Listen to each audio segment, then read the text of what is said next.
Қарапайым үйде тамақ пісіріп жүрген қазаныңызбен осындай кереметтей етіп кекс пісіруіңізге болады.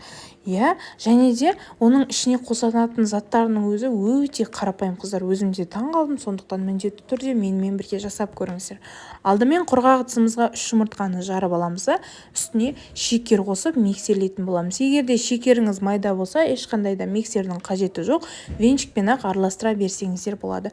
Осылай кішкене шекерін ертіп араластырып алғаннан кейін үстіне сұйық майды құямыз, жарты пиала сұйық май құямыз. Негізі барлық заттың мөлшерімен описанияға қалдырып кетем, сондықтан сол жерді қарап алып жасай берсеңіздер болады. Кейіннен үстіне 1 стакан сүт құямыз. Сүттің температурасы маңызды емес, мұздай болса да, немесе жылы болса да, ең бастысы жұмыртқа пісіп қалатындай ыстық күйде болмаса болғаны. Енді осы массамызға кішкене ғана разрыхлитель қосамыз, 1 чайный ложка разрыхлительді қосып, жақсылап араластырып жүреміз да, үстінен електен өткізіп ұн қосамыз. Міндетті түрде бисквитный заттар немесе дрожж қосатын заттар, кез келген затты жасаған кезде ұнды електен өткізіп қосыңыздар, себебі електен өткізілген ұн кислородпен қоректенеді де, піскен затыңыз өте керемет, ісі пышный болып піседі қыздар. Сіздерге менен лайфхак болсын, міндетті түрде солай електен өткізіп қалсыңыздар. Біздің тестамыз осындай сұйық болып шығады. Бұл тестаны енді жартысын алып аламыз бөлек. Ол бізге керек болады. Қыздар, қазір көрсететін болам. Негізі зебра сияқты қылып жасамай, тек бір түсте жасаймын десеңіздер, бөлмей ақ пісіре берсеңіздер болады.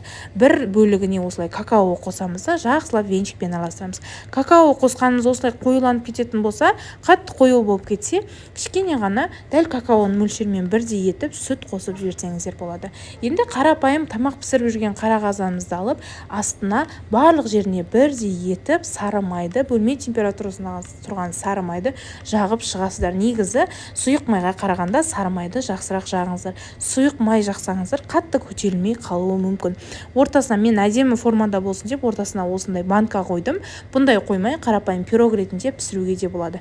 Бірінші ақ коржды, екінші осылай қараны құйып, бірінен кейін бірін құйып, аз-аздан құйып отырып, әдемі зебра пирог жасасаңыздар болады. Қыздар, барлығын бір сілкіп жүресіз де, оттың бетін жапқан кезінде қыздар міндетті түрде сүлгімен жабыңыздар, өйткені буы астына тимеу керек.